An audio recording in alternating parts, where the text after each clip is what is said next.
13 minutes de souffrance dans une vie pour ensuite l'avenir dont tu rêves, donc il va falloir s'y mettre.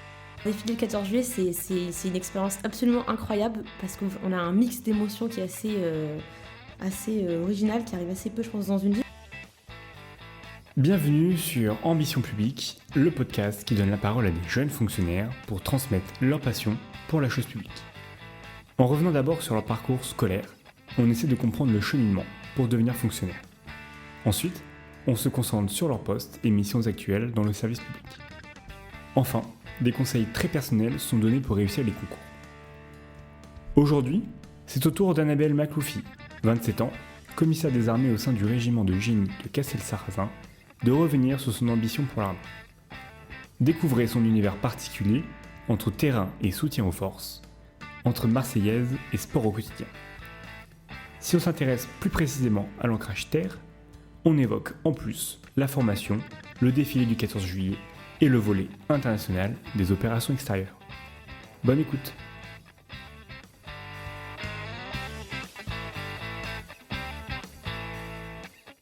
Bonjour Annabelle. Bonjour. Merci d'être avec nous aujourd'hui pour parler de ton parcours. Je vais d'abord te présenter et ensuite on reviendra donc sur ton parcours scolaire d'abord, ton poste et tous les conseils que tu peux donner aux futurs préparationnaires de concours. Tu es né le 16 décembre 1995 à Montpellier, où tu as grandi dans un petit village au nord de Montpellier qui s'appelle les Mattels, moins de 2000 habitants.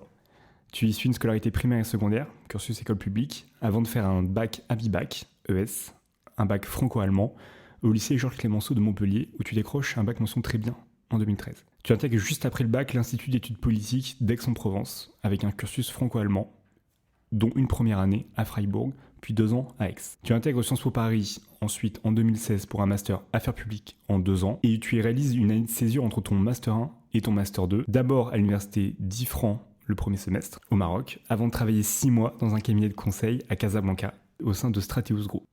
Tu finis ton master 2 avec un stage à la région Île-de-France, en tant que chargé de mission sur les Smart Cities, et tu tentes les concours. D'abord l'École nationale d'administration et l'Institut national des études territoriales, ENA et INET. Malheureusement, tu les as pas et tu redoubles pour tenter à nouveau les concours. Et tu passes d'abord le concours de commissaire aux armées, pour lequel tu es reçu, et tu décides de le prendre et d'entrer en école le 17 août 2020. À l'issue de ta formation de 2 ans au sein du commissariat des armées, tu choisis l'armée de terre en cours de sortie, avec comme premier poste commissaire au sein du 31e régiment du génie Castelsarrasin. Est-ce que tout est bon, Annabelle ? Oui, non. Il y a quelques détails qui changent. Très bien, vas-y, je t'en prie. Donc, c'est des détails. La dernière année du cursus franco-allemand, la 3e année, elle se fait aussi en Allemagne. Et le corps de sortie, l'armée de terre, ça se choisit à l'issue du concours. Voilà, pour ceux qui veulent préparer. Ça implique un petit changement dans la scolarité, notamment. Donc, c'est important. Enfin, c'est assez important. Ok, on y reviendra sur la deuxième partie, sur le concours commissaire aux armées. Mais tu fais bien de me corriger. Je vois que tu as largement investi l'allemand, puisque tu as fait un bac franco-allemand, tu as choisi un cursus à l'IUP d'Aix-en-Provence tourné sur l'allemand. On pourrait dire que tu es un peu spécialisé en langue, puisque tu as donc l'allemand, l'anglais je suppose, évidemment. Tu as aussi l'arabe. Oui, alors l'arabe c'est venu plus tard, j'ai commencé quand j'étais en 2e année à Aix-en-Provence. À Aix, à l'IUP d'Aix, ils ont vraiment de bons enseignants et une bonne culture, on va dire Afrique du Nord, monde arabe. Donc je me suis dit, puisque je suis là, je vais en faire. C'était vraiment peut-être certains des meilleurs cours de ma vie, c'était passionnant. En plus, c'est merveilleux de commencer ce qu'on va appeler une langue orientale ou une langue rare un peu plus âgée, parce qu'en fait, les progrès sont fulgurants au début, donc c'est très agréable à apprendre. Après, on atteint un palier, c'est un petit peu moins facile, un peu moins sympa, mais faut continuer, c'est pareil, faut pas s'arrêter de pratiquer. Donc moi, j'aimais beaucoup les langues. J'ai un peu moins l'occasion d'en pratiquer aujourd'hui, alors à part l'anglais, par contre, qu'il faut surtout jamais abandonner. Mais c'est vrai que j'aimais beaucoup ça, et au début, je pensais un petit peu m'orienter, vers l'international, les langues. J'ai un peu changé d'avis au fur et à mesure de la vie. Comment ça se fait justement que tu as changé d'avis ? Parce qu'on pourrait dire que tu as le profil idéal pour tenter Quai d'Orsay, avec une langue rare, et pourtant tu décides de tenter seulement, si tu peux me parler comme ça, l'ENA et l'INET, la première année, même pas de tenter comme ça pour voir si ça passe, le concours de conseiller ou de secrétaire. Oui, alors j'y ai beaucoup réfléchi, ça c'est certain. J'en ai beaucoup discuté avec mon entourage. C'est pas un problème, mais disons que la problématique principale du concours du quai, c'est que la partie langue, c'est un niveau qui est vraiment, vraiment élevé, vraiment important. Et donc j'ai vraiment pris une décision que j'ai voulu ou pas, stratégique, c'est-à-dire que je me suis dit à un moment donné, voilà, l'ENA, l'INET, c'est à peu près les mêmes matières. Est-ce que je prends le temps de faire de l'allemand ou de l'arabe? Déjà, il fallait choisir, sachant que le niveau d'arabe, j'étais pas certaine de l'avoir. Le niveau d'allemand, il aurait fallu me replonger dedans à fond. Et au bout d'un moment, je me suis dit, je peux pas tout faire. Si je fais tout et trop, j'aurai rien à la fin.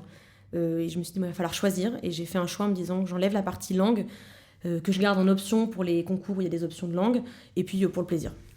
Pour le plaisir, ça me convient tout à fait comme réponse.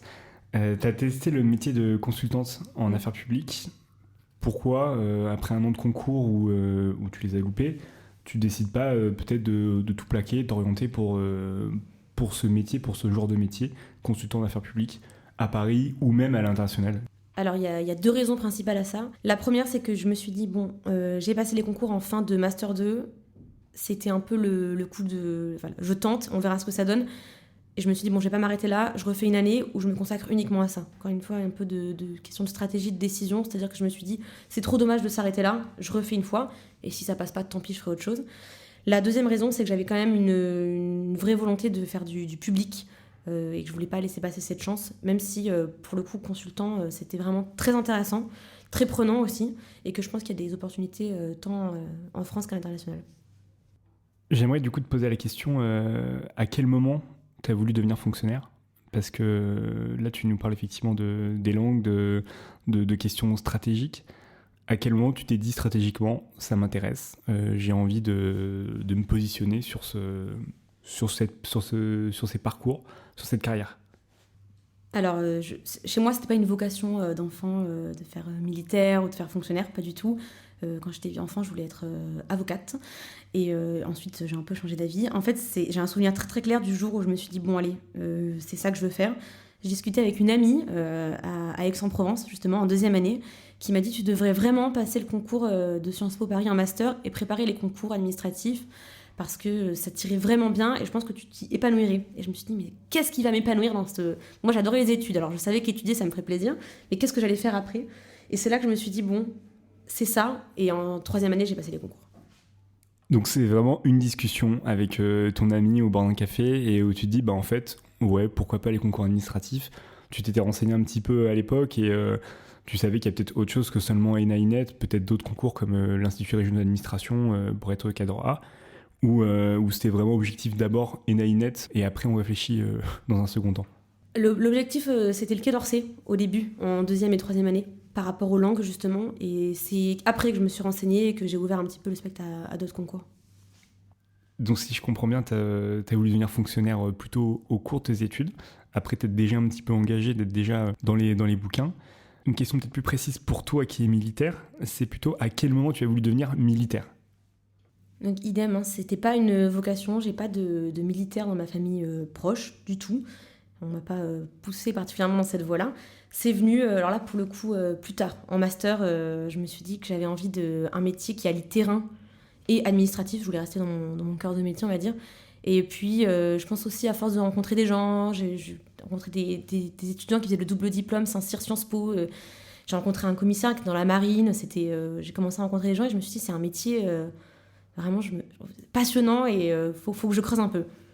Et donc c'est ce que tu as fait au cours de ta 2e année, ta 2e année de préparation concours, quand tu doubles ton année, c'est là où tu te dis, bon, peut-être que cette année je vais élargir, je vais tenter commissaire aux armées, ou c'est déjà avant? Un tout petit peu avant, là pareil, je me rappelle très bien d'une conversation que j'ai eue avec un ami. Je lui avais dit que ça me tentait, mais bon, pas cette année, parce que ça faisait beaucoup avec le stage, l'INET, l'ENA à passer. Je voulais pas non plus m'éparpiller. Et je me rappelle très bien parce qu'on a fini de passer l'ENA en août, là. Et il me dit, vraiment, j'ai rencontré une commissaire de l'armée de terre, ça tirait parfaitement. Et là, je me suis dit, bon, allez, là, je m'inscris, je me lance. Donc tu décides de te lancer, de passer ce concours, mais en même temps, je me dis, c'est quand même un engagement à vie. C'est le concours commissaire aux armées que tu as passé, c'est pas le concours sous contrat. Donc c'est quand même une décision qui devrait peut-être, a priori, être prise au terme, je sais pas, d'un bilan coût-avantage, etc. Comment toi, vraiment, tu t'es dit... oui, l'armée, ça peut me correspondre? C'est une très bonne question. C'est vrai que je me suis souvent posé la question de savoir si je faisais ça à vie ou sous contrat. Je me suis quand même lancée sur le concours et donc la partie carrière parce que je me suis dit que... c'est une réflexion un petit peu de fonctionnaire aussi, qui est que donc moi j'ai été boursière toute ma scolarité post-bac, et que j'avais envie de rendre un petit peu aussi, ça fait un peu naïf, hein, mais j'avais envie de rendre un petit peu à l'État ce qu'on m'avait offert, ce qu'on m'avait proposé. Et c'est pour ça que je me suis dit qu'ailleurs c'était vraiment ce qui me convenait, sachant qu'il n'y a pas non plus, enfin je veux dire, on nous tient pas, on nous met pas des liens, on n'est pas attaché de force, hein. On peut toujours s'en aller, faire autre chose si ça nous plaît plus, mais c'est aussi des possibilités d'évolution qui me plaisaient beaucoup, et je dirais une plus grande peut-être variété dans la possibilité d'évoluer qui m'attirait particulièrement. Et dans la continuité de cette remarque qui est de rendre à l'État ce qui a pu t'apporter lors de ta scolarité, de ta formation, quelle ambition, de manière générale, tu portes pour la fonction publique, pour l'armée ? J'essaie de porter l'ambition à mon niveau, on va dire. Ça, c'est la première chose. La deuxième, c'est que j'espère pouvoir un petit peu apporter de jeunesse, de motivation, on va dire. C'est un métier militaire déjà. C'est un métier dans lequel on arrive, généralement, on est à fond, on est à 100%. Mais c'est un métier très prenant, très dur. Et j'espère garder toujours un peu la motivation, la foi qu'ont, je dirais, mais 95% des gens qui rentrent dans ces métiers, en fait, parce qu'il y en a une pluralité. Donc j'espère garder toujours ça. Et on dit beaucoup, notamment chez les officiers, servir et pas se servir. Moi, j'aime beaucoup ça. Je trouve que c'est une belle philosophie. J'espère que je la garderai toujours, même si c'est pas toujours évident.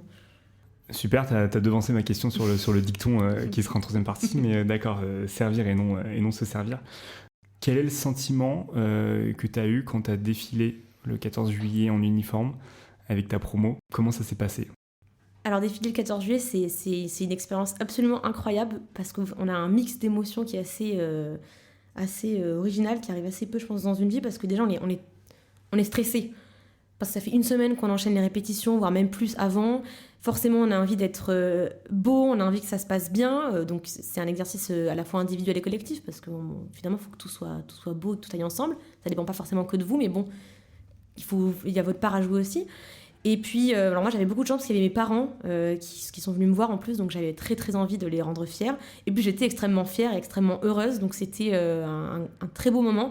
Et en même temps, c'est très court.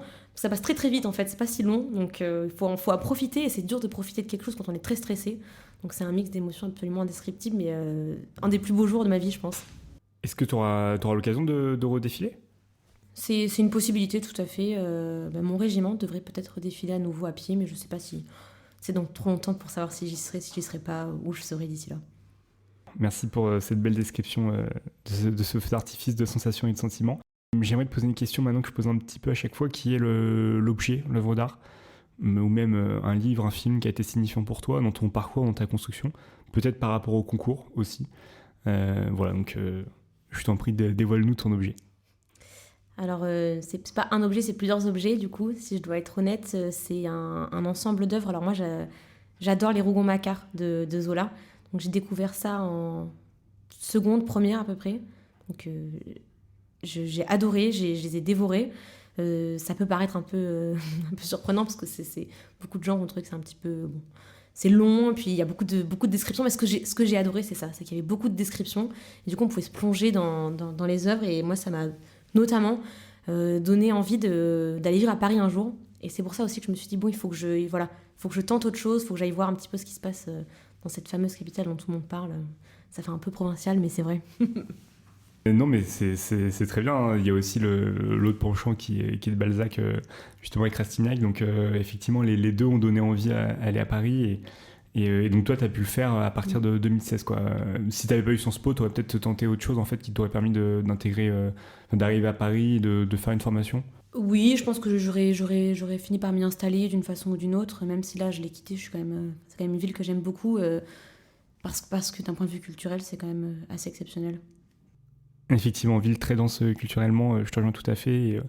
Et j'encourage aussi tout le monde qui nous écoute, s'ils ont la possibilité d'aller à Paris, de foncer et de vraiment ne pas hésiter. Je finirai juste par une petite question. Selon toi, qu'est-ce qu'un bon militaire ?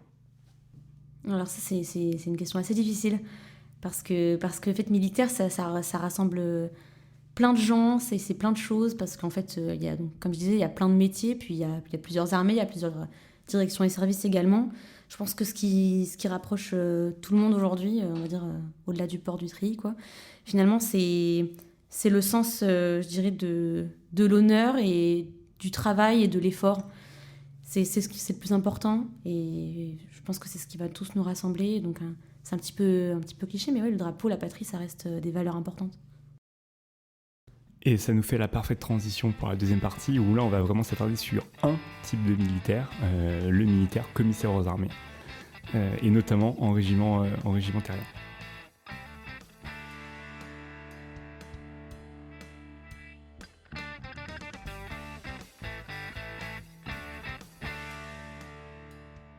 Annabelle, tu intègres le commissariat aux armées en 2020. Tu choisis effectivement à l'entrée de ta formation l'armée de terre. Et à l'issue de cette formation qui dure à peu près 2 ans, tu rejoins le régiment à Castel-Sarrazin, le 31e régiment. Est-ce que tu peux nous expliquer un petit peu d'abord ce qu'est un commissaire des armées ? Parce qu'effectivement, on m'a dit dans l'oreillette que c'était plutôt commissaire des armées et non aux armées. Qu'est-ce qu'un commissaire des armées ? Quel genre de mission ? Et peut-être même avec la précision sur l'armée de terre. Alors en fait, le commissaire, c'est l'héritier de l'intendant militaire. Donc de manière très très très large, on va parler de l'intendance. Ça va englober le soutien. Donc le soutien, pareil, ça va être assez large parce que c'est un soutien financier, budgétaire, achat, mais aussi logistique et aussi juridique pour une partie des commissaires. Et après, donc il y a plusieurs métiers, plusieurs filières en fait quand on est commissaire. Et puis en plus, on peut faire ça dans plusieurs. C'est un corps interarmé en fait. Donc moi j'ai choisi l'ancrage, on appelle ça un ancrage terre. Ça m'empêche pas à l'avenir de travailler pour une autre armée ou pour un service ou pour une direction. Et donc comment on devient commissaire des armées ? À partir de quel moment on peut passer ce concours ?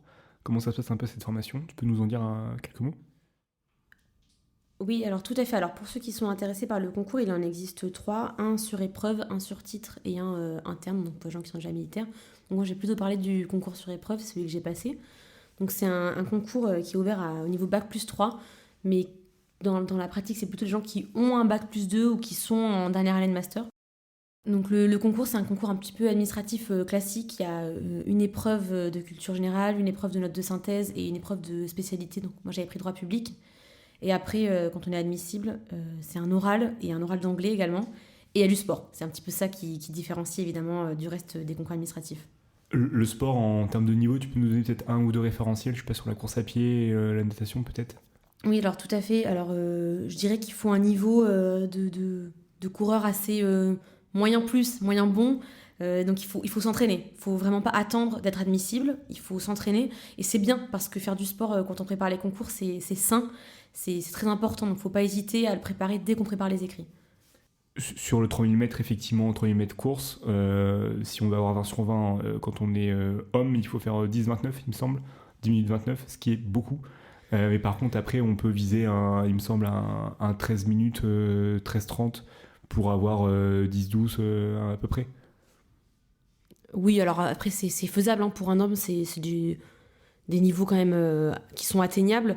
Je dirais que la clé est dans l'entraînement régulier et de ne pas sous-estimer non plus la partie natation, qui est souvent en fait là où les gens un petit peu, ils sont un petit peu moins bons, un peu moins l'habitude. Tu courais avant ou tu t'es vraiment mis sur le concours et t'as pris goût et tu cours maintenant tout le temps Bon allez, je vais être honnête, je courais pas avant, c'est pas vrai. Donc je faisais du sport, j'ai toujours fait du sport, j'ai fait de la danse longtemps, de la natation, j'en ai fait beaucoup, donc ça c'était pas un problème. Disons que je faisais pas de course à pied pour le plaisir, donc je l'ai vraiment commencé régulièrement pour le concours. Et c'est vrai que j'ai bien aimé. En fait, au début, ça fait mal, et puis après, ça se passe bien. Donc j'ai continué et je continue toujours. Tu l'as commencé quand C'est un concours qui est en mars, oui. C'est ça ? Les écrits mars. Et du coup, épreuve de course à pied en mai-juin. C'est ça, exactement. Tu t'es mise quand sur cette année de préparation ? Septembre, ok. Dès que j'ai commencé à préparer vraiment, à me dire, bon là, je m'y mets, j'ai commencé sérieusement le sport.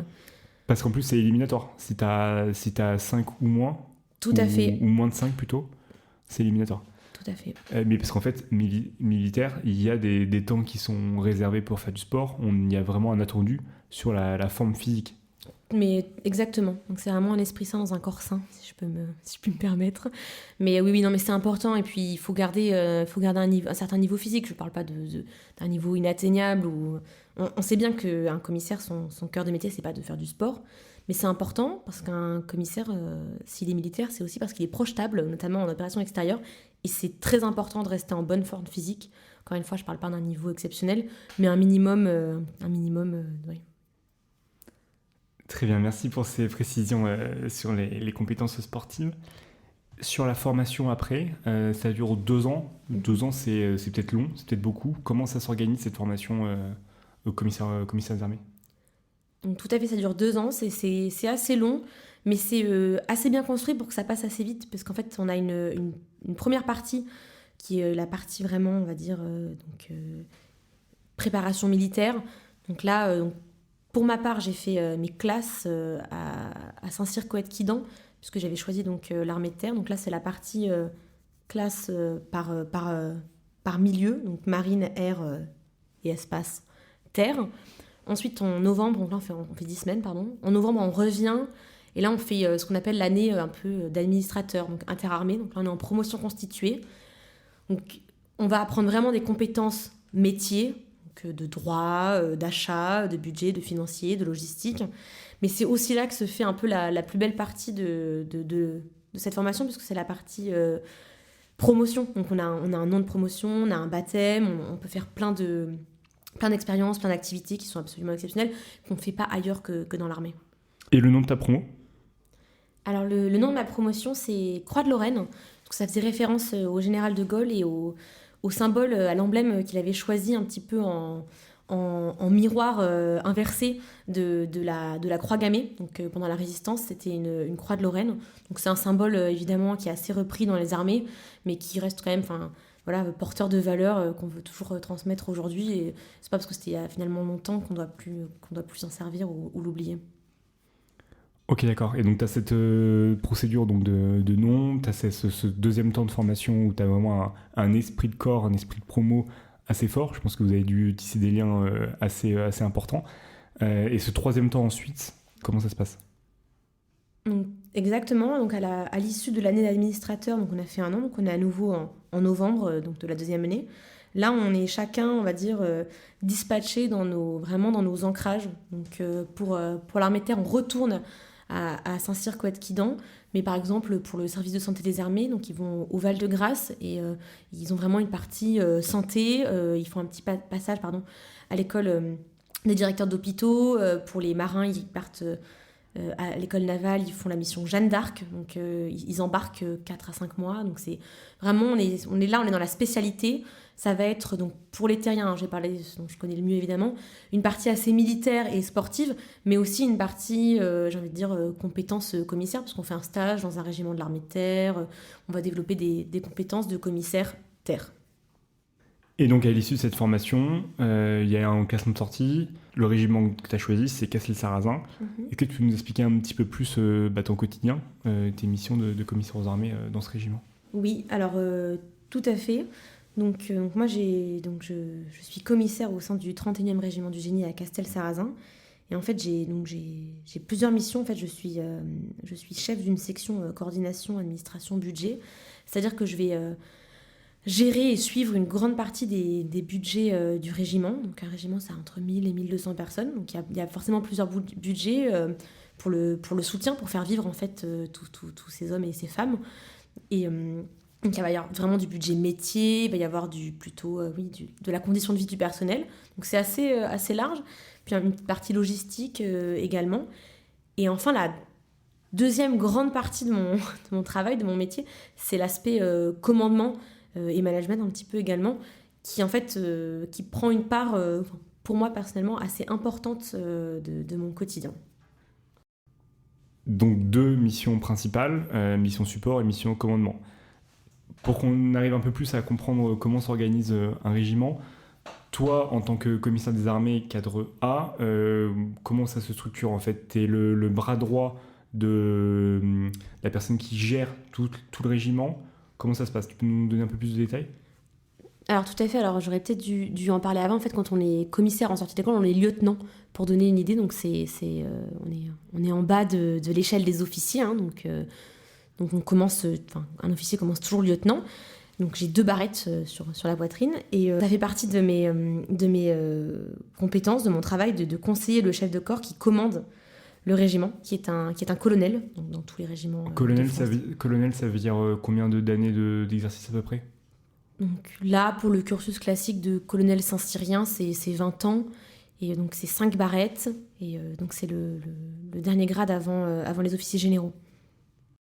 D'accord, et donc tu le conseilles. Est-ce que tu as quelqu'un au-dessus de toi qui, un commissaire des armées, je sais pas, tuteur, supérieur? Alors c'est un petit peu la beauté du métier de commissaire en régiment, c'est qu'il y a une assez forte autonomie, puisqu'en fait il n'y a qu'un seul commissaire dans le régiment. Donc il n'y a pas d'autre commissaire que celui qui exerce. Évidemment, ça reste l'armée, il y a une hiérarchie, donc j'ai des chefs. Mais c'est vrai que ça laisse une belle autonomie dans le métier, vraiment. En fait, j'ai envie de dire que j'ai un chef militaire, ça c'est inévitable, c'est normal. Mais ensuite, j'ai aussi un chef qui va on va dire, venir m'évaluer, me cadrer, mais aussi me poser des questions sur la partie vraiment métier. Donc c'est vrai que c'est très enrichissant, c'est très responsabilisant, ça peut être un petit peu au début presque effrayant en fait, hein, parce qu'on arrive et on se dit oula, donc là je suis censée être l'expert, moi j'ai 2 ans de formation, qu'est-ce que je fais là? Je dois gérer et commander, donc pour ma part 9 personnes, d'accord, j'arrive le premier jour, ça fait un peu mal au ventre, mais c'est vraiment ça je trouve qui est en fait le point positif et l'avantage de ce métier. 9 personnes que tu dois commander, donc ça veut dire qu'on parle de militaires quand tu dis commander. Sinon, si c'est des civils, tu vas plutôt dire manager, c'est ça? Oui, donc moi j'ai aussi la chance d'avoir les deux, donc des personnels militaires et civils, enfin un personnel civil en l'occurrence. Oui, on va plutôt parler de management avec les personnels civils, on ne parle pas de commandement et d'ordre. Après, c'est des personnels civils qui sont des civils de la défense, ils ont l'habitude et ils connaissent très très bien en fait l'environnement. C'est même une grande chance de les avoir parce que ça permet d'avoir un peu de suivi historique. Tu as parlé d'autonomie, de responsabilité, mais aussi forcément de collectif. Comment ça se traduit ces moments de collectif dans ton régiment? Ah, alors en fait, le régiment, c'est un petit peu la définition du collectif par excellence, parce qu'en fait, évidemment, donc, la cohésion, on dit la cohésion pour les militaires souvent, c'est vraiment le marquant en fait hein, de la vie au quotidien. Ça peut se voir dans les challenges sportifs, on en fait beaucoup tout au long de l'année. Donc on va banaliser, on va dire des matinées ou des demi-matinées, où là tout le monde réalise un challenge sportif, il y a un gagnant à la fin, donc évidemment ça... C'est très bien parce que ça pousse à l'effort, c'est très important. Et puis ça renforce le lien, le collectif. Il y a un petit peu l'aspect tradition également. J'ai envie de dire les couleurs, par exemple, tous les lundis matins.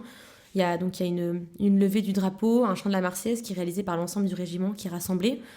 Donc ça peut paraître un petit peu anecdotique, mais en fait, que ça soit une entreprise ou l'administration, quand vous avez 1200 personnes, c'est rare d'être rassemblés tous ensemble, même si c'est bon, presque impossible avec les départs en mission en OPEX, mais ça permet de nous rassembler. Puis les saints patrons, par exemple récemment, pour la partie commissaire, on a célébré le saint patron du commissariat, qui est donc Saint-Martin, et c'est l'occasion de faire pareil, donc une cérémonie. C'est souvent hein, les deux grandes parties, hein, l'aspect tradition-cérémonie et l'aspect sport en fait. Je prends la balle au bon. Tu parles d'OPEX, donc je suppose que c'est les opérations extérieures. Est-ce que tu peux nous en dire un petit peu plus dessus? Est-ce que c'est quelque chose que tu vas viser toi à terme? Et comment le commissaire aux armées il se glisse dedans en fait? Quel rôle il a? Alors j'ai envie de dire c'est une part très importante de la vie du commissaire, puisqu'en fait ça va paraître un petit peu bon, un peu bateau, mais en fait pourquoi un commissaire est militaire en fait? La question elle est là. Parce qu'un métier d'administrateur, on peut très bien le faire quand on est personnel civil de la défense. Hein. Je veux dire, c'est la question de la compétence, elle se pose pas. Ce qui va différencier en fait le militaire du personnel civil, c'est justement ça, c'est sa capacité à être déployé en OPEX. Donc le commissaire doit partir en OPEX et doit vouloir en fait partir en OPEX. Donc moi, pour l'instant, je viens d'arriver dans mon poste, donc c'est pas pour tout de suite, mais ça doit être dans les 3 ans de ma première affectation. Donc moi, c'est quelque chose sur lequel je veux me positionner absolument rapidement, si possible, mais c'est vrai que c'est une envie. Hein. Quand on arrive en poste, c'est plutôt une envie de partir en OPEX. Donc vous l'avez deviné, on parle bien d'opérations extérieures. Il y a beaucoup de terrains projetables.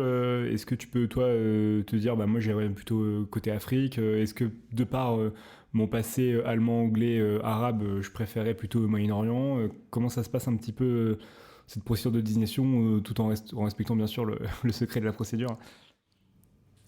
Alors, en fait, il y a plusieurs points. Alors, évidemment, j'ai envie de dire, il est conseillé, quand on parle des langues, de passer des tests de langue, en fait, de valoriser les compétences qu'on a, puisque en fait, ensuite, la direction qui va se charger de projeter les commissaires va évidemment regarder tout ça. Ça va être imputé dans des systèmes d'information. Donc en fait, c'est comme partout. En fait, si vous avez le marquant, je sais pas moi, n'importe quoi, logistique, et qu'ils ont besoin d'un poste de logisticien, évidemment, c'est plutôt vous qu'on va regarder. Après, on n'émet pas de vœux de départ en OPEX. On est désigné. C'est vraiment une désignation. On est vraiment dans une optique de servir et de répondre aux besoins de l'institution. Et donc toi, si j'ai bien compris, tu as la casquette plutôt intendant général, mais tu as quand même des compétences juridiques, tu as quand même des compétences finance, alors que d'autres personnes pourraient faire que du finance à fond, mais avec des masses financières peut-être un peu plus élevées. Comment tu te définis, toi ? En fait, c'est une excellente question dans un parcours de carrière de commissaire, puisqu'en fait, un commissaire va avoir, donc un commissaire de carrière va avoir deux dominantes au long de sa carrière qui va développer au fur et à mesure. On va dire que la première affectation, peu importe l'armée, la direction de service, elle reste un petit peu généralisée et large, et que c'est à partir de la deuxième qu'on commence à se spécialiser, donc dans les achats, la logistique, les finances, le juridique. Donc il y a plusieurs spécialités qui peuvent se développer. Pour l'instant, moi, je n'ai pas encore exactement défini, parce que je reste ouverte à toutes les possibilités. Et aussi parce que, comme tu le soulignais, en fait, je pense que l'expérience en opération extérieure peut être assez déterminante. Tu parlais tout à l'heure de Paris, comme ville assez dense, assez riche, et que tu voulais absolument passer par Paris. Là, aujourd'hui, tu es en territoire. Comment ça se passe ? Est-ce que tu aimerais revenir à Paris à terme ? Est-ce que c'est faisable dans un parcours de commissaire des armées ? Disons qu'une fois que j'avais fait mes 3 ans d'études à Paris, j'étais vraiment contente de les avoir faites. Ça m'a beaucoup plu. Ensuite, j'étais vraiment pas contre l'idée de partir un petit peu voir ailleurs. Donc j'ai beaucoup aimé bouger dans ma partie étudiante, mais j'aime toujours ça aujourd'hui. Ce qui est bien, parce que c'est un métier où on est quand même assez souvent muté, et beaucoup de commissaires, en fait 50% des commissaires sont en région parisienne actuellement. Donc c'est un passage qui est quand même assez, on va dire, naturel, important. Donc moi je n'exclus absolument pas. Mais c'est vrai que commencer dans un régiment, c'est vraiment commencer sur le terrain. Pareil, commencer sur une base aérienne pour quelqu'un qui va avoir choisi l'ancrage air. C'est important, puisque c'est là qu'on se fait ses premières armes, c'est là qu'on voit, et ça permet de rester ensuite par la suite, on va dire, un petit peu ancré dans la réalité du terrain, des personnels qu'on soutient, en fait. C'est ça le cœur du métier. J'aimerais finir par te poser une question qui peut-être aurait pu être la question de base d'origine. Pourquoi l'armée de terre, tout simplement ? Est-ce que c'était par défaut, par opposition avec les autres ancrages ? Comment tu as choisi ? Alors, c'est un choix qu'il faut, je dirais, à la fois mûrement réfléchir, mais pas trop, pour tous ceux qui sont intéressés par le concours. Alors, pourquoi ? Donc, moi, j'ai choisi l'armée de terre de façon assez simple. Mon père avait fait son service militaire dans l'armée de terre. C'est ce que je connaissais le mieux, mais de très très loin. Donc, je me suis dit, bon, les valeurs un peu cohésion, sport, terrain, c'est ça que je veux. C'était globalement ce qui me plaisait le plus. C'est pour ça que j'ai choisi ça. Avec le recul, c'est ce que j'y ai trouvé. Je m'y épanouis beaucoup, je m'y plais énormément. Donc à refaire, je ferai exactement la même chose. Mais il faut quand même un petit peu, j'ai envie de dire, dépassionner et prendre un peu de recul par rapport à tout ça. C'est vrai que quand on prend la marine, c'est bien d'être à l'aise quand on est embarqué. Ça, c'est clair. Après, il faut se dire qu'on fait quand même un métier qui peut être fait dans les différentes armées, directions et services, et qu'en fait, on y donne un petit peu aussi, j'ai envie de dire, la touche qu'on veut bien y donner. Donc, il ne faut pas se dire, bon, je dis n'importe quoi, hein. L'armée de l'air, j'ai eu l'armée de terre, ça va être horrible. Pas du tout. La plupart du temps, en fait, ça se passe très, très bien. Ça rejoint en fait cette compétence générale que les commissaires des armées doivent avoir et qui peut se retrouver, et qui d'ailleurs justifie votre formation d'administrateur tous ensemble. On va passer à la partie 3 sur les conseils que tu peux donner pour préparer ce concours et pour se positionner en tant que futur militaire. Est-ce que tu peux nous donner la journée type d'un commissaire des armées ? Alors, je vais vous faire la journée type d'un commissaire terre en régiment. Donc, en théorie, on commence toujours par 2 heures de sport le matin, de 8 à 10. Donc, à 8 heures, on a un rassemblement généralement. Et ensuite, sport, ça permet de bien commencer la journée. Ensuite, je dirais qu'il y a en moyenne une réunion par jour ou un jour sur 2, ce qui permet aussi de caler un petit peu les besoins. parce qu'en fait, le régiment, ça a une vocation opérationnelle. Donc c'est bien de parler entre l'opérationnel et le soutien, c'est très très important. Et ensuite, un déjeuner avec ses équipes, soit pour ma part avec le club des lieutenants, ce qui permet d'avoir aussi une partie un petit peu cohésion et sympathique dans la journée. Et ensuite, ça va être, je dirais, un après-midi classique, donc avec, alors là, pour ma part, une variété de sujets. Ça va être des mails sur un exercice à venir, des expressions de besoin pour des achats, pour tel chantier que va réaliser le régiment, parce qu'il réalise des chantiers, ou pour tel besoin de sport. Donc voilà, jusqu'à 17h30, la fin officielle de la journée. Donc ça fait une belle journée dense, avec du mélange de sport, effectivement, et de cohésion et de boulot quand même. Est-ce que tu peux nous parler de ton régiment, le Génie? Je pense que de l'extérieur, pour la plupart de nos auditeurs qui connaissent pas forcément l'armée, le Génie, ça parle peut-être pas. Donc tu peux nous l'expliquer très rapidement? Oui, alors tout à fait. Donc en fait, au sein de l'armée de terre, il y a une structuration en différentes armes. Donc il va y avoir l'infanterie, la cavalerie, mais aussi des armes plus récentes comme l'aviation légère de l'armée de terre par exemple.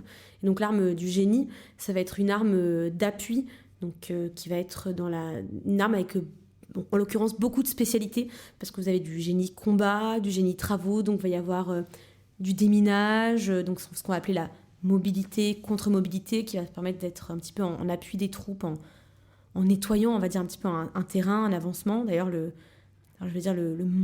mantra de mon régiment, c'est ouvrir la route, parce que c'est vraiment ça, c'est la mobilité des forces, mais ça va être aussi du coup des chantiers, des travaux, parce qu'il faut garder, j'ai envie de dire, un petit peu cette spécificité, ces compétences au sein du monde militaire, parce qu'on en a toujours besoin, notamment, et c'est ça le but, hein, toujours, en opération extérieure.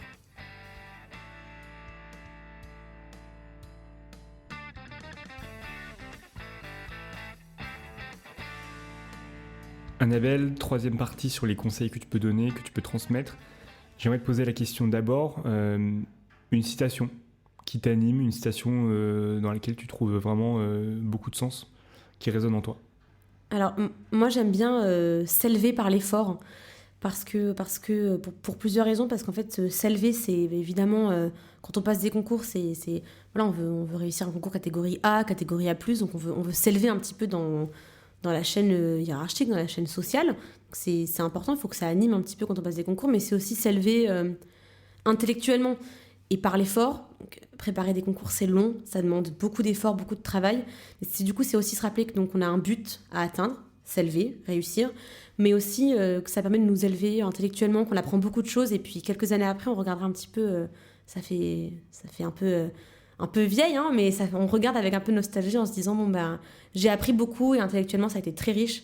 Il faut le garder à l'esprit, ça permet de tenir. Je te rejoins tout à fait, c'est effectivement des années très denses où on est vraiment concentré sur le concours et donc on a un but pour apprendre plein de choses. Et en fait, quand on prépare un concours sur la durée, on apprend sur la durée aussi. C'est pas bachoter la veille pour le lendemain tout un programme de culture générale ou de droit, c'est quasiment impossible. Ou du moins, si vous faites ça, ça marche peut-être à la fac, mais sur un concours, ça devient plus compliqué. Donc je te rejoins tout à fait effectivement sur le fait qu'on s'instruit, on s'élève sur la durée. Après cette belle citation, est-ce que tu as un conseil autant sur la forme que sur le fond, sur cette année de préparation au concours, que tu peux transmettre? Oui, alors il y en a deux qui me paraissent un peu fondamentaux. D'abord, c'est de bien s'entourer. C'est-à-dire qu'il faut garder un petit peu l'idée d'écurie, donc de s'entourer de gens. Et donc ça aide. Alors je sais qu'il y a beaucoup de gens qui aiment travailler seuls. Moi j'ai bien aimé travailler seul, mais c'est bien de travailler en groupe aussi, parce que déjà psychologiquement, moralement ça aide, mais ça permet aussi de voir des choses qu'on n'aurait pas vues seul, d'avoir une approche un peu différente qu'on n'aurait pas eu seul non plus, et puis de faire des calls, de s'entraîner, de se poser des questions. Je trouve que quand même globalement ça fonctionne pas mal. Et ensuite le deuxième, c'est de persévérer, c'est-à-dire que voilà, c'est pas parce qu'on échoue une fois que tout est noir et dramatique. Il faut quand même continuer, se remettre dedans. On retrouve ce goût du collectif dès la préparation des concours. Effectivement, à 3-4, c'est beaucoup plus simple quand quelqu'un a un coup de mou que l'autre le tire vers le haut. Est-ce que tu as une anecdote sur ton année de préparation concours, un petit peu drôle, un petit peu original que tu as envie de nous raconter? Alors, avec le recul, c'est drôle, mais disons que sur le moment, je rigolais un petit peu moins. La veille de passer les épreuves sportives pour le concours de commissaire des armées, j'avais des ampoules, mais vraiment énormes au niveau des pieds, donc je saignais un petit peu, j'avais vraiment mal. Et donc, je me suis dit, non, mais c'est pas possible, je vais jamais y arriver, je vais pas pouvoir courir de 3000 mètres dans ces conditions. Puis je me suis dit, bon, écoute, là, il faut faire taire un petit peu la douleur et s'y mettre, parce que c'est, 13 minutes de souffrance dans une vie pour ensuite, l'avenir dont tu rêves, donc il va falloir s'y mettre. Et puis, bon, ça a marché, j'ai fini mon 3000 mètres et ça s'est bien passé. Est-ce que tu as fait ton meilleur temps ou pas? Ou non, faut peut-être pas abuser quand même. Non, mais je l'ai amélioré par la suite quand même. Tu le comprends combien ton 3000 mètres maintenant du coup? Ça fait longtemps que je n'en ai pas fait, hein, mais en fait, en faisant du sport régulièrement, on s'améliore de 30 secondes en quelques mois, c'est énorme. Très bien. J'aimerais te poser une question peut-être sur ta situation professionnelle, un conseil que tu pourrais donner, effectivement pareil à tous nos auditeurs, sur un conseil que tu aurais aimé avoir avant d'arriver sur ton poste et où tu te rends compte que c'est quelque chose qui peut-être aurait été pertinent de partager. Alors, on en parle beaucoup, je pense, dans toutes les écoles d'administration. On en parle un petit peu, la partie management, c'est important. Et notamment l'humain. Et donc là, j'ai envie de dire l'écoute. C'est-à-dire que quand on passe un concours pour être catégorie A, A+, officier, peu importe, on se projette en tant que chef. Et en fait, le chef, il faut qu'il soit à l'écoute de son équipe. Moi, ça m'est arrivé plusieurs fois dans les 4 derniers mois là, de poste, d'avoir des gens pour qui c'est difficile parce que le rythme il est assez intense en régiment, parce qu'on est beaucoup projeté, parce qu'il y a beaucoup de travail et que, en fait, par définition, un petit peu les forces armées, je n'oserais pas dire tout est urgent, mais en tout cas tout va très vite. Donc c'est assez dur à suivre, c'est assez pesant. Et puis les gens ont leur vie personnelle, privée, ont des enfants, ont une vie.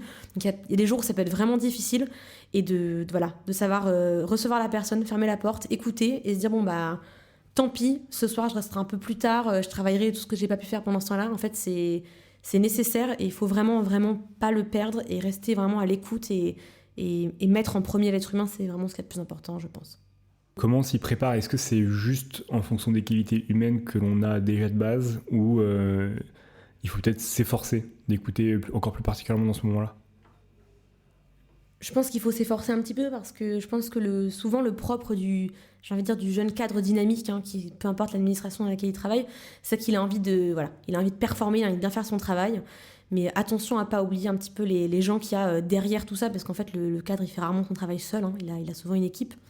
Donc moi j'ai une section parce que c'est l'armée, mais peu importe le métier, on est rarement seul. Donc on a beaucoup aujourd'hui de cours de management, c'est très important, faut les garder. Mais c'est vrai qu'il faut s'efforcer de rester humain, ouvert et patient, même si on se dit là je devrais être en train de faire ci, en train de faire ça.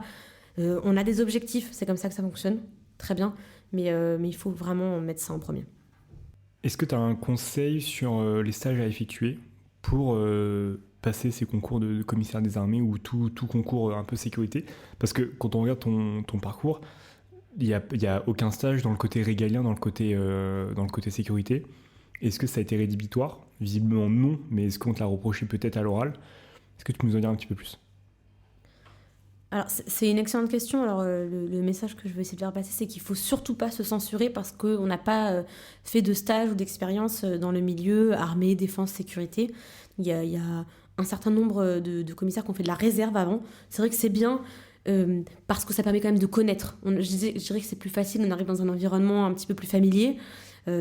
Pour autant, c'est pas rédhibitoire. Donc moi, j'avais aucune expérience. On est nombreux à n'en avoir aucune auparavant. C'est pas du tout un problème. Je dirais que ce qui est important, c'est la motivation et se donner les moyens, en fait. C'est ça qui est important. C'est savoir dans quoi je me lance, même si de l'extérieur, en fait, ça peut sembler un petit peu opaque. Faut pas hésiter à contacter justement des commissaires des armées déjà en poste ou en école, parce que en fait, on sera tous ravis d'en parler. Mais c'est pas du tout grave de ne pas avoir fait de stage ou d'expérience dans ce milieu-là. Merci, c'est très rassurant pour nos auditeurs. Et j'aimerais te poser une dernière question sur les conseils de lecture. Est-ce que y a un ou deux livres qui te semblent incontournables, ou alors des livres qui sont sur ta table de chevet et qui t'ont semblé vraiment très très pertinents pour les concours ou même pour être un militaire aujourd'hui? quand on fait une préparation au concours, souvent tout ce qu'on fait est un petit peu, on va dire, une vocation utilitariste. Donc, je vais voir le dernier film français au cinéma parce que ça fait bien dans une copie de Culture G. Alors, c'est bien, mais c'est bien aussi de lire ou d'aller au ciné ou voir une expo pour le plaisir. Parce qu'en fait, souvent, ça rentre mieux quand même, on s'en souvient mieux. Et puis, c'est bien, j'ai envie de dire, de cultiver tout ça par plaisir. Ensuite, vraiment, sur l'aspect préparation concours commissaire des armées, je vais pas le cacher, il faut préparer quand même l'aspect militaire, qui est vraiment la spécificité. Il y a plusieurs, il y a beaucoup de, il y a une bibliographie qui est assez importante. Je vais pas toute la refaire, mais à titre personnel, je conseillerais le rôle social de l'officier. C'est très très classique, c'est le maréchal Lyautey. Vraiment, on peut pas faire plus classique. Mais en fait, je trouve ça assez beau de voir que ce qui a été écrit il y a un certain temps trouve une certaine pertinence en 2022, 2023. C'est important, et un petit peu de le réanalyser, de s'en refaire son idée aujourd'hui à l'image de la société actuelle dans laquelle on vit. Donc c'est un livre qui permet un peu de se projeter sur le futur quotidien de commissaire des armées, et en même temps, aujourd'hui toi qui es en poste, peut-être de réévaluer à l'aune de ton expérience, et peut-être aussi de ce que tu nous disais tout à l'heure sur le management et l'écoute. Est-ce que tu as un deuxième livre que tu aimerais conseiller à nos auditeurs ? Oui, alors pareil, dans le côté préparation vraiment militaire, je pense qu'il faut lire Toi, futur officier, parce que là, par contre, on est sur un livre beaucoup plus récent, on est sur du contemporain, en fait, donc pas du tout, la même plume, évidemment, mais c'est pas du tout non plus adressé, je dirais, aux mêmes personnes. Je laisse les auditeurs le découvrir, mais c'est facile à lire, ça s'appréhende assez rapidement, assez facilement, et je dirais c'est un petit peu rassurant, notamment quand on vient d'un milieu non militaire, qu'on arrive un petit peu tout blanc, tout naïf. C'est bien parce que ça va un petit peu ouvrir aux gens, et même regarder des émissions, même grand public, ça permet d'avoir une petite idée dans quoi on se lance quand on n'a pas de connaissances particulières, et encore une fois, vraiment ne pas hésiter à contacter parce qu'en fait, c'est ça qui permettra le mieux d'avoir une idée. Toi, futur officier, j'en déduis que c'est plutôt des conseils, quelque chose de très pédagogique, didactique sur l'univers de l'armée pour des personnes qui sont de l'extérieur et qui n'ont pas justement peut-être le référentiel des parents militaires ou des proches. C'est ça un petit peu le contenu de ce bouquin ? C'est exactement ça, et j'ai envie de dire, ça s'adresse presque aussi un petit peu à l'entourage. Des gens qui veulent... c'est vrai que des fois, ça peut surprendre. On est là, on a entre 20 et 25 ans, puis on dit à ses parents, à sa copine, à son copain, à ses amis, je veux être militaire. Donc là, les parents, ils font une tête, pardon, mais qu'est-ce qui se passe ? C'est nouveau, d'où ça sort ? Et en fait, c'est bien aussi d'avoir cette conversation-là avec les gens qui nous entourent, parce que souvent, ils nous connaissent. Et c'est vrai que moi, par exemple, avec le recul, beaucoup de gens m'ont dit, c'est vrai que... En fait, ça paraît très naturel maintenant, mais ça ne l'était pas au début, et c'est bien d'avoir ce côté aussi un petit peu rassurant pour tout le monde, parce que le socle familial et l'entourage, c'est très important. Je confirme tout à fait qu'à l'issue d'une heure d'écoute, ça paraît très naturel, et que tu vends bien la chose. Tu es très convaincante. Est-ce que tu veux ajouter un dernier mot avant la fin de l'émission ? Alors, je dirais à toutes celles et ceux qui écoutent et qui se disent je connais pas trop, ça me fait un peu peur, mais que ça soit les concours en général, l'armée, peu importe. Globalement, on a souvent rien à perdre à essayer. Allez, un petit peu de temps, un petit peu de sueur, mais c'est tout. Et en fait, il faut pas se dire je viens pas du bon milieu, je viens pas du bon endroit, mes parents n'ont pas fait ça, je connais pas. Peu importe, en fait, j'ai envie de dire, ce qui est beau en passant des concours, c'est qu'en fait, on apprend, et puis ensuite, on continuera d'apprendre par la suite. Donc, c'est ça qu'il faut cultiver. Super. Merci Annabelle pour ces mots encourageants et pour le temps que tu nous as accordé à expliquer ton métier. Merci. Avec plaisir. Si vous avez aimé ce podcast, n'hésitez pas à le partager autour de vous, à le liker et à activer la cloche pour rester au courant des nouveaux épisodes. Aussi, si vous avez des remarques ou des questions sur ce qui a été dit lors de l'entretien, j'y répondrai avec plaisir dans un épisode complémentaire. Enfin, n'oubliez surtout pas, votre ambition pour la fonction publique ne fait que s'enrichir. Continuez à vous renseigner et je vous dis à bientôt pour un prochain épisode.